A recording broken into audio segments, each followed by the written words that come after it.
ऋषभ की कार देखते ही देखते माया की आंखों के सामने से ओझल हो गई, लेकिन माया जहां खड़ी थी वहीं के वहीं खड़ी रह गई। उसे महसूस हुआ कि जैसे उसके सीने पर किसी खंजर से तेज वार हुआ हो। वो ऋषभ की बातों को अपने दिल में जैसे बार बार दोहराता हुआ महसूस कर रही थी कि तुम सर्कस के किसी जोकर की तरह लग रही हो मुझे। और फिर अपने गुस्से को अंदर समेटते हुए वो धीरे धीरे चलते हुए बाल कृष्ण के चित्रकला केंद्र के अंदर दाखिल हुई। वहां स्टोर के अंदर तब बाल कृष्ण काउंटर के सामने खड़े थे और उनके हाथों में एक बड़ी सी मैग्नीफाइंग ग्लास मौजूद थी और वो किसी फूल वाली नक्काशीदार डिजाइन को बड़ी बारीकी से देख रहे थे। जब उन्होंने माया को दरवाजे से होकर अंदर आते हुए देखा तो उनकी नजर उस पर ही ठहर गई। वहीं माया ने कहा, नानू, क्या आपको मेरी जरा भी फिक्र नहीं? बालकृष्ण माया की बात सुनकर चौंक गए और उन्होंने अपने मैग्नीफाइंग ग्लास को एक टेबल पर रख दिया और माया की ओर एक्सप्रेशनलेस चेहरे से देखते हुए पूछा, अगर तुम ये बातें जानवी के रेफरेंस में कह रही हो तो फिर मत ही कहो। बालकृष्ण की बात सुनकर माया को और ज्यादा गुस्सा आया और उसने कहा, मैं भी आपको अपना गुरु बनाना चाहती हूँ।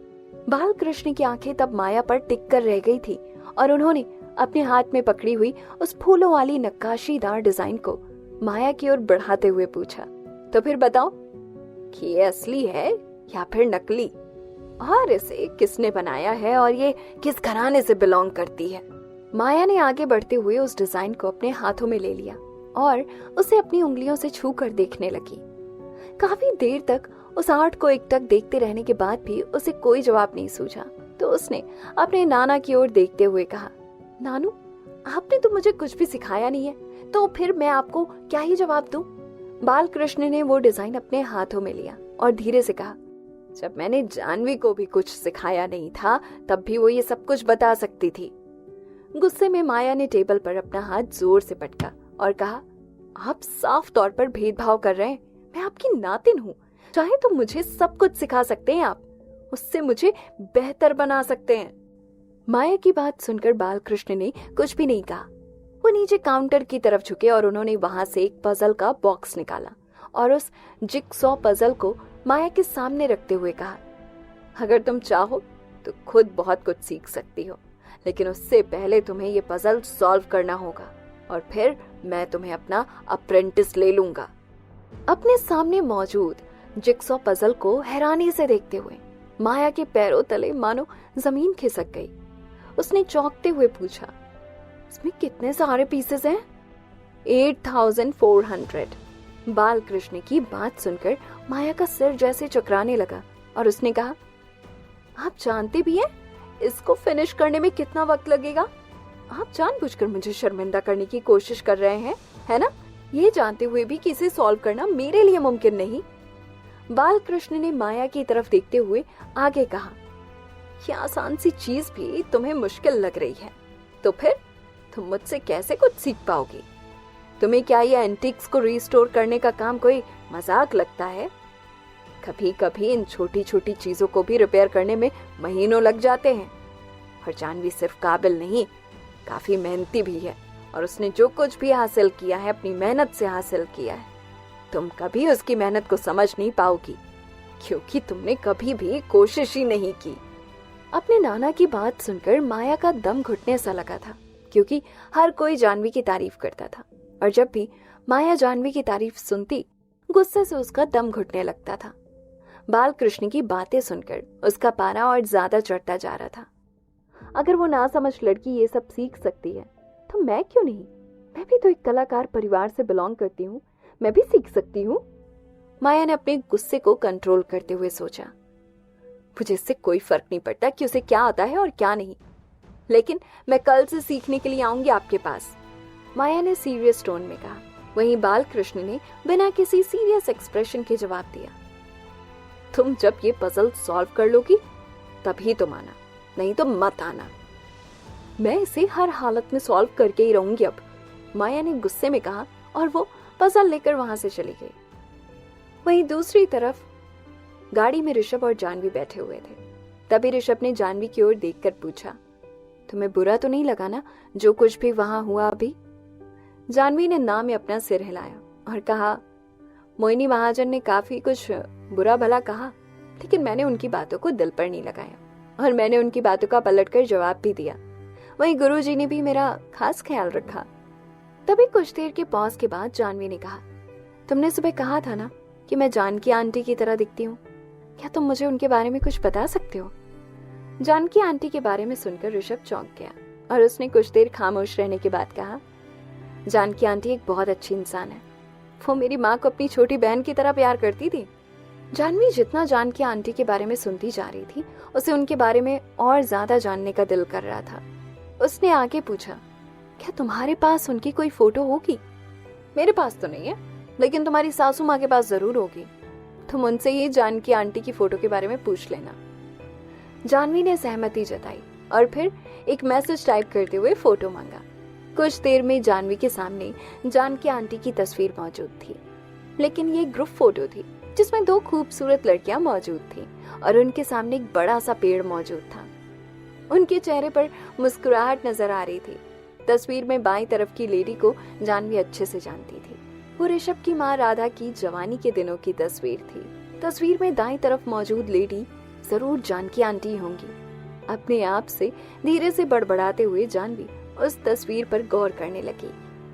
खूबसूरत गोल चेहरा, चमकदार स्किन, खूबसूरत काली आंखें, गहरी भौहें और लाल सुर्ख होठ।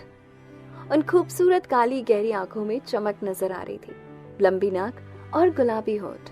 कुल मिलाकर देखा जाए तो खूबसूरती का नायाब रूप, जैसे परी कथा में डिस्क्राइब की गई किसी रानी का चेहरा होता है। अचानक से जानवी का हाथ अपने चेहरे पर चला गया और उसने धीरे से खुद से कहा, बहुत खूबसूरत है जानकी आंटी। मेरा चेहरा काफी हद तक इनसे मेल खाता है, खास तौर पर उनके चेहरे पर मौजूद टेम्परामेंट बिल्कुल मेरी तरह है। तस्वीर को काफी देर तक निहारते रहने के बाद जानवी ने कहा, जानकी आंटी बहुत प्यारी है। ऋषभ ने एक नजर उस तस्वीर की तरफ देखते हुए धीरे से कहा, अफसोस की बात है कि इस तस्वीर में मौजूद खूबसूरत लेडी बेहद अनलकी है। जानवी ने ऋषभ की बातों के बारे में कुछ सोचा और आगे कहा, मुझे इस बारे में काव्या ने पहले भी कुछ बताया था कि उनकी बेटी की डेथ के बाद वो उसका सदमा बर्दाश्त नहीं कर सकी थी और उनकी दिमागी हालत खराब हो गई। इस मैटर में ऋषभ को ज्यादा दिलचस्पी ना लेते हुए देखकर आखिर में जानवी भी चुप हो गई और उसने आगे कोई सवाल नहीं किया। वहीं वो लगातार जानकी आंटी की तस्वीर देखती रही। उस तस्वीर को देखकर उसे ऐसा महसूस हो रहा था जैसे जानकी आंटी उसे ही देखकर मुस्कुरा रही हैं। अचानक से जानकी आंटी को लेकर उसे एक लगाव जैसा महसूस हुआ, लेकिन उसे बुरा भी इस बात का लग रहा था कि अपनी बेटी की मौत के बाद वो सदमे से पागल हो गई थी। अगले दिन दोपहर को जानवी लंच करने के लिए एक चाइनीज रेस्टोरेंट गई हुई थी। उसके साथ उसका ड्राइवर कमल भी गया हुआ था। कमल जी, आज का लंच मेरी तरफ से एक सरप्राइज है आपके लिए। आपका जो दिल करे आप खाइए, पैसे मैं चुकाऊंगी, जानवी ने मुस्कुराते हुए कहा। जी मैडम, शुक्रिया। और फिर जैसे ही वेटर ने खाना सर्व किया, दोनों एक साथ बैठकर अपना लंच एंजॉय कर रहे थे। अभी जानवी आराम से लंच कर ही रही थी कि तभी अचानक से उसके ठीक पास वाली सीट पर एक आदमी अचानक से अपना खाना लेकर बैठा और अनमैनर्ड तरीके से हरकतें करने लगा। उस आदमी की उम्र यही कोई 50-52 साल की रही होगी और उसके सिर के लगभग सारे बाल सफेद हो गए थे। उसकी आंखें बड़ी बड़ी थी और उसके चेहरे पर सीरियसनेस नजर आ रही थी। उस आदमी की ओर देखकर जानवी हैरान रह गई, क्योंकि वो आदमी कोई और नहीं बल्कि उसके सो कॉल्ड पापा मनोज सिन्हा थे।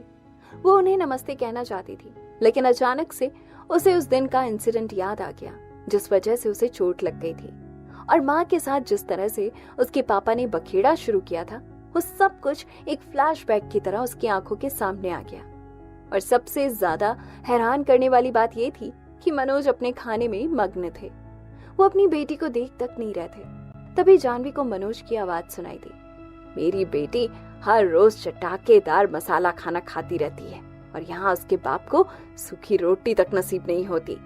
ये सुनकर जानवी के पैरों तले मानो जमीन खिसक गई, लेकिन वो भी चुप रहने वालों में से नहीं थी। उसने भी उसी लहजे में अपने बाप को जवाब दिया। वो कहते हैं ना, इंसान जैसा कर्म करता है उसे उसी तरह का फल नसीब होता है, और आपने मेरी माँ के साथ जैसा सुलूक किया है आपके साथ ऐसा ही होना लिखा था। अपनी बेटी के मुंह से पलटवार सुनकर आखिरकार मनोज का लहजा थोड़ा सॉफ्ट हुआ और उसने कहा, जानवी, माना कि मुझसे गलती हो गई, लेकिन मैं तुम्हारा पापा हूं ना, और अभी मुसीबत में हूँ। मुझे पैसों की सख्त जरूरत है। क्या तुम मुझे 5 लाख रुपए दे सकती हो? जानवी ने इस बारे में थोड़ी देर सोचा और फिर कहा, मुझे इस बारे में माँ से पहले बात करनी होगी। और फिर अगले ही पल जानवी ने अपनी माँ को कॉल मिला दी। लेकिन तभी मनोज ने बीच में ही फोन छीन लिया और कहा, तुम्हारी माँ की तबीयत ठीक नहीं है, इसलिए उसे कॉल मत करो और मेरी बात समझने की कोशिश करो। भगवान के लिए जानवी, कम से कम एक बाप की बात समझ लो और एक बेटी होने के नाते अपने मजबूर बाप की मदद करो। जब भी मेरे पास पैसे आ जाएंगे, मैं तुम्हें तुम्हारे सारे पैसे लौटा दूंगा। ये सुनकर जानवी की भौहें सिकुड़ने लगी और उसने कहा, मैं बिना माँ से बात किए इस बारे में कोई मदद नहीं कर सकती आपकी। अगर उन्हें गलती से भी इस बारे में पता चला तो वो मुझ पर ही गुस्सा हो जाएंगी, इसीलिए मैं उनसे पूछना जरूरी समझती हूँ। अपनी बेटी के मुंह से ये बात सुनकर मनोज के चेहरे के हाव भाव बदलने लगे थे और उसने गुस्से में कहा, अगर तुमने मुझे पैसे नहीं दिए तो फिर मैं तुम्हारे कलाकार स्टोर में जाऊंगा। वहाँ तुम्हारे बॉस और तुम्हारे कुलीग से जाकर तुम्हारे बारे में बताऊंगा कि तुम कितनी बेरहम और सेल्फिश हो। इस बात पर जानवी मुस्कुराने लगी और उसने सोचा, माँ बिल्कुल ठीक कहती थी पापा के बारे में, और अब मुझे ये समझ में आ रहा है कि उन दोनों का रिश्ता क्यों नहीं टिक पाया। क्योंकि एक पति पत्नी का रिश्ता पवित्र बंधनों पर टिका होता है, आपसी सहमति पर टिका होता है। और जब एक बच्चा जन्म लेता है तो उसकी जिम्मेदारी माँ बाप दोनों को एक साथ मिलकर निभानी होती है। जबकि पापा ने तो कोई भी जिम्मेदारी नहीं निभाई, ऊपर से उन्होंने माँ को हरदम परेशान किया पैसों को लेकर, यहाँ तक कि उनकी अपनी प्रॉपर्टी पर भी अपना हक जाहिर किया, जो कि बिल्कुल भी सही नहीं था। वहीं अब तक ड्राइवर कमल भी चुपचाप खाना खा रहा था, पर अब उसने भी हरकत की, क्योंकि वो समझ चुका था कि मनोज के इंटेंशन बिल्कुल भी सही नहीं है। उसने जल्दी से मनोज की बाह पकड़ ली और वो उन्हें अपनी मैडम से दूर ले जाना चाहता था। लेकिन मनोज भी कोई दूध का धुला नहीं था, वो पूरी सिचुएशन को समझता था और उसने कमल की एक न चलने दी। वहीं मनोज कमल की पकड़ से अपनी बाह छुड़ाने की कोशिश करने लगा। थोड़ी देर के बाद कमल मनोज को दूर छोड़ाया था और वापस से अपना लंच करने लगा था। लंच खत्म कर लेने के बाद कमल ने अपनी जानवी मैडम को कार में वापस बिठाते हुए कहा, मैडम आप ठीक तो है ना? बिल्कुल, मैं ठीक हूँ कमल जी, आपका शुक्रिया, जानवी ने धीरे से मुस्कुराते हुए कहा। और फिर वो दोनों जल्दी ही चित्रकला केंद्र में पहुंच गए। लेकिन जैसे ही चित्रकला केंद्र में जानवी दाखिल हुई, उसके पैरों तले जमीन खिसक गई, क्योंकि उसकी आंखों के सामने इस वक्त कोई और नहीं बल्कि मनोज खड़ा था। मनोज ने धीरे से मुड़कर जानवी की ओर देखा, जिसकी वजह से जानवी को घबराहट महसूस होने लगी थी। उस वक्त मनोज अजीब सी शरारत भरी मुस्कुराहट के साथ जानवी को ही एकटक घूर कर देख रहा था और फिर दांत निकालकर उसने धीरे से कहा, जानवी मेरी प्यारी बेटी, देखो हम दोबारा से मिल गए यहाँ। तो क्या मनोज जानवी की जिंदगी में कोई बहुत बड़ी मुसीबत खड़ी करने वाला था? मनोज नाम के इस पहाड़ को जानवी की जिंदगी से कौन बाहर करेगा, ऋषभ या फिर बालकृष्ण? जानने के लिए सुनिए इस कहानी के आने वाले एपिसोड्स सिर्फ और सिर्फ पॉकेट एफएम पर।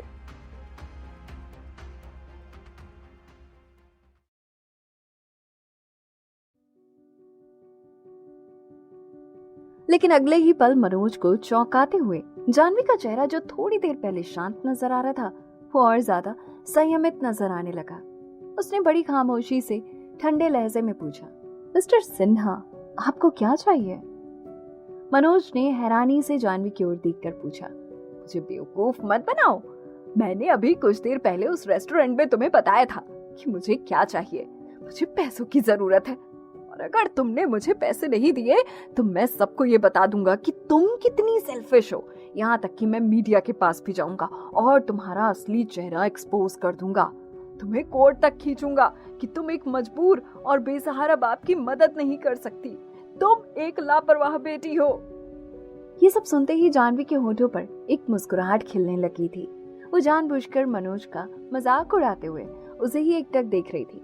वो अपने बाप का मजाक तो उड़ा रही थी, लेकिन उसे अपने ही दिल में उदासी महसूस हो रही थी, क्योंकि उसने अपने बाप से मोहब्बत की उम्मीद की थी, लेकिन उसे सिर्फ और सिर्फ नफरत मिल रही थी। उसने सोचा था कि उसका बाप एक काबिल इंसान होगा, लेकिन नहीं, सब कुछ झूठ था। ये सिर्फ और सिर्फ उसकी गलतफहमी थी अपने बाप को लेकर। बाकी यहाँ तो उसका बाप खुद ही उसके साथ सिंपैथी कार्ड खेल रहा था। उसके साथ वो एक बाप और बेटी के पवित्र रिश्ते को झुठला रहा था और साफ साफ शब्दों में उससे पैसे मांग रहा था और उसे परेशान कर रहा था। उसने मनोज से ज्यादा बुरा इंसान अपनी पूरी जिंदगी में नहीं देखा था कि वो पैसों के लिए इतना गिर सकता है कि वो अपनी बेटी को पूरी दुनिया में उसका नाम खराब करने के लिए धमकी दे रहा था। जानवी ने धीरे से कहा, मेरे पास पैसे हैं, लेकिन मैं वो पैसे अपनी माँ को दूंगी जिन्होंने मुझे जन्म दिया, मुझे पाल पोस कर बड़ा किया। और आपका क्या? आपने क्या किया है मेरे लिए? मैं आपको क्यों पैसे दूं? जब हमें आपकी सबसे ज्यादा जरूरत थी तब आप हमें छोड़कर चले गए। आपकी हिम्मत भी कैसे हो रही है मुझसे पैसे मांगने की यहाँ? मनोज ने दांत पीसते हुए गुस्से में कहा, तो तुम मुझे पैसे नहीं दोगी, है ना? जानवी ने बड़ी खामोशी से तब अपने बाप की तरफ देखा, क्योंकि उसका बाप बहुत जिद्दी इंसान था। लेकिन जानवी भी झुकने वालों में से नहीं थी। उसने मनोज की आंखों में घूर कर देखते हुए आगे कहा, मैं बार बार एक ही बात रिपीट करने वाली नहीं हूं। अब आप यहां से जा सकते हैं मिस्टर सिन्हा। जानवी की इस बात पर मनोज को बहुत गुस्सा आ गया और उसने चीखते हुए कलाकार स्टोर के असिस्टेंट को कहा, अभी जो भी यहाँ मौजूद है आओ और देखो इस लड़की को जिसका नाम जानवी है। ये कितनी बेरहम और सेल्फिश है। इसने अपने बाप तक को नहीं पूछा। इसने अपने बाप को दर दर की ठोकरें खाने को मजबूर कर दिया। इसे कीड़े पड़ेंगे, कीड़े।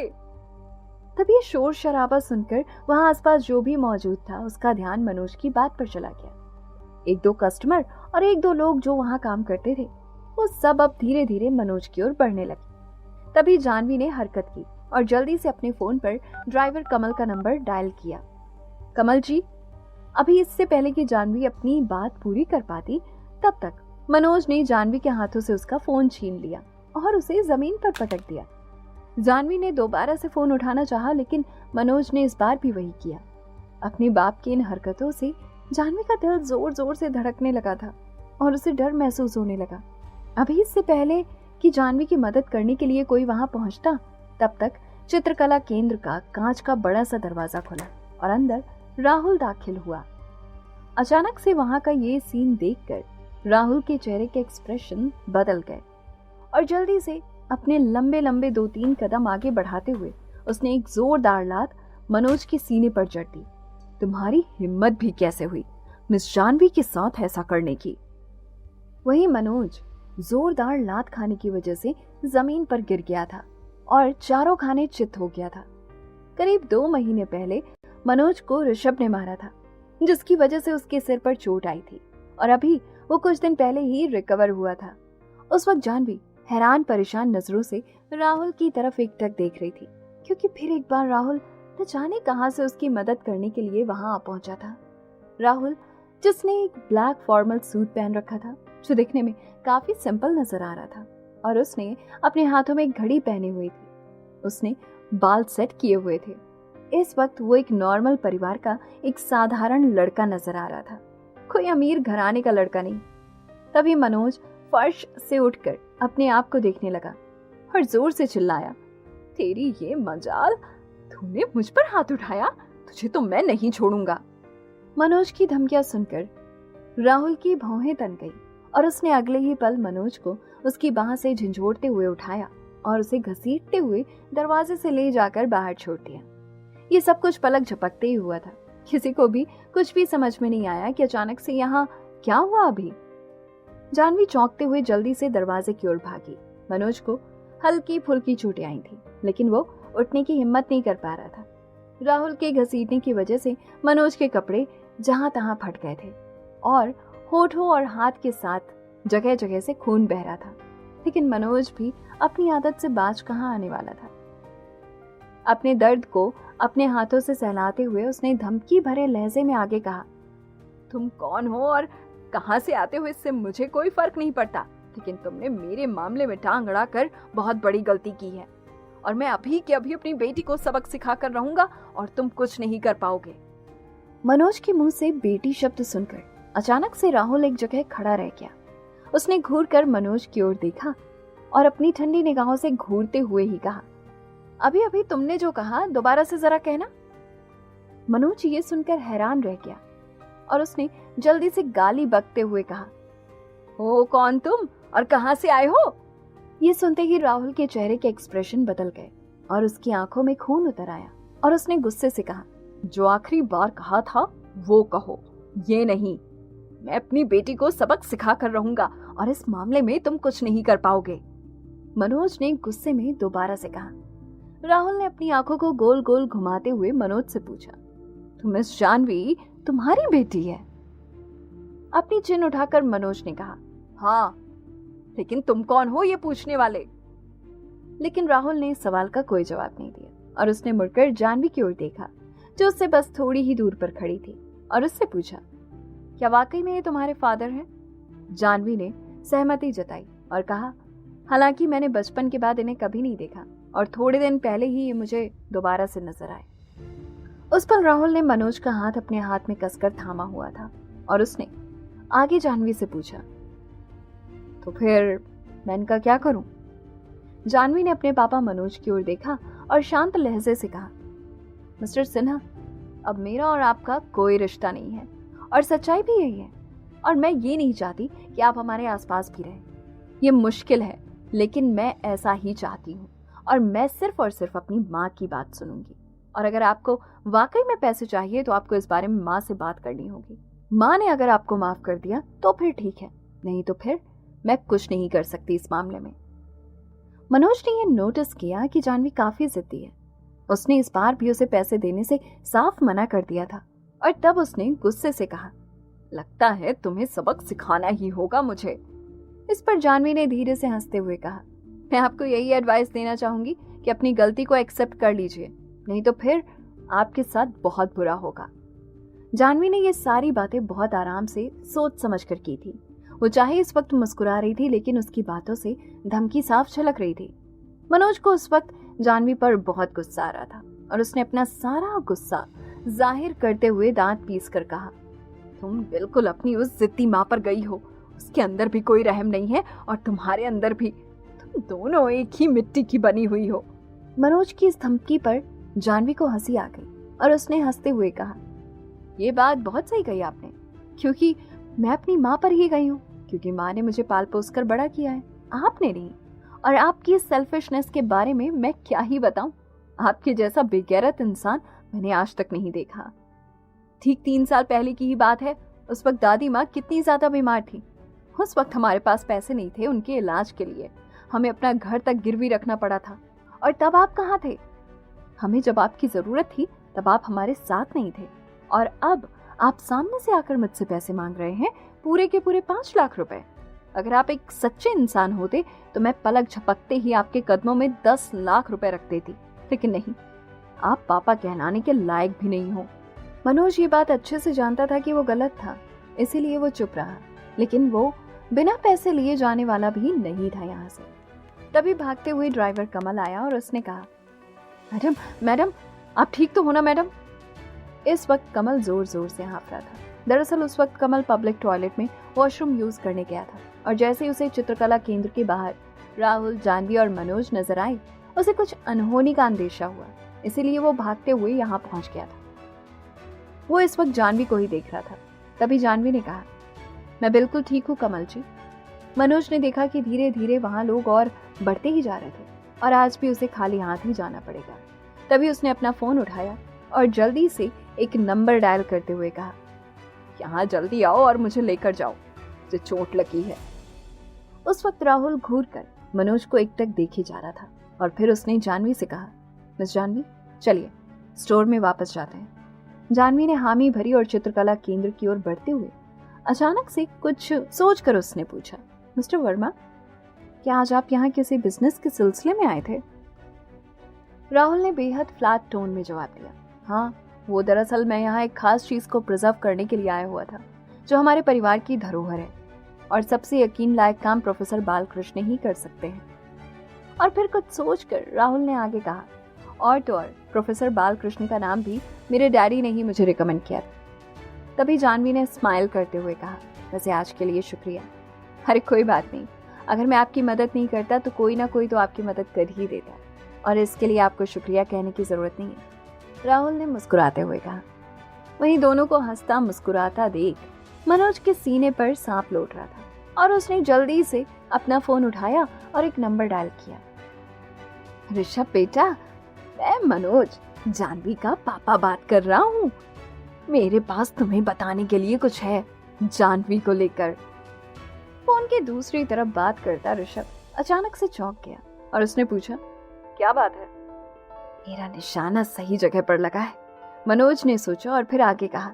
ऐसे नहीं, तुम्हें सबसे पहले मुझे 5 लाख रुपए देने होंगे, उसके बाद ही मैं अपना मुंह खोलूंगा। और फिर इतना कहकर अचानक से मनोज अपनी बैंक अकाउंट डिटेल्स के बारे में सोचने लगा। लेकिन वहीं फोन की दूसरी तरफ ऋषभ बिल्कुल खामोश रहा। 2-3 मिनट तक कोई भी आवाज नहीं आई, लेकिन ऋषभ ने फोन कॉल डिस्कनेक्ट भी नहीं किया था। धीरे धीरे मनोज का पेशेंस जवाब देने लगा था। तभी मनोज का फोन एक नोटिफिकेशन के साथ जगमगा उठा और उसने देखा कि 1 टाइम मनी बैंक ट्रांसफर का मैसेज था और उसे 5 लाख अब तक मिल चुके थे। अचानक से मनोज की आंखें चमकने लगी थी क्योंकि उसे अपनी आंखों पर यकीन नहीं आ रहा था। ऋषभ ने उसे बस एक ही बात पर 5 लाख रुपए दे दिए थे। वो अभी भी हैरानी से उस टेक्स्ट मैसेज को देखे जा रहा था और बार बार 5 लाख रुपए वाले मैसेज को निहार रहा था। एक और बार मैसेज को कंफर्म करने के बाद उसने रहस्यमय ढंग से फोन पर कहा, अभी अभी जानवी एक आदमी के साथ जिसने ब्लैक जैकेट को पहना हुआ था हंसते मुस्कुराते हुए चित्रकला केंद्र के अंदर दाखिल हुई है। वहीं फोन की दूसरी तरफ से ऋषभ के ठंडे लहजे भरे भारी आवाज सुनाई दी। वो आदमी दिखता कैसा है? किसी रट्टू तोते की तरह मनोज का मुंह खुला। वो आदमी दिखने में ठीक ठाक नजर आता है। उसके छोटे छोटे बाल हैं, वो लंबाई में अच्छा खासा लंबा है और वो किसी मिलिट्री के सोल्जर की तरह दिख रहा है। वो आदमी ने मुझे मारा भी और मुझे साफ साफ पता चल रहा है कि उसने मुझे इसलिए मारा क्योंकि जानवी उसके साथ थी और मैंने उसे टोकने की कोशिश की। मनोज ने ऋषभ से साफ साफ झूठ कहा था और अपनी बात कहने के बाद ऋषभ के रिप्लाई का इंतजार करने लगा। लेकिन तभी दूसरी तरफ से कॉल बिजी आने लगा था। नेटवर्क में कुछ दिक्कत थी, इसलिए मनोज ने दोबारा से ऋषभ का कॉल डायल किया, लेकिन कॉल लग नहीं पा रहा था क्योंकि ऋषभ ने उसे हमेशा हमेशा के लिए ब्लॉक कर दिया था। तो क्या होगा अंजाम जानवी का जब ऋषभ को पता चलेगा कि राहुल उसके साथ है? आखिर क्यों कर रहा था मनोज जानवी के साथ ये सब, उसका बाप होते हुए भी? ये सब करने के पीछे मनोज का भी अपना कोई मकसद था क्या? जानने के लिए सुनिए इस कहानी के आने वाले एपिसोड्स सिर्फ और सिर्फ पॉकेट एफएम पर।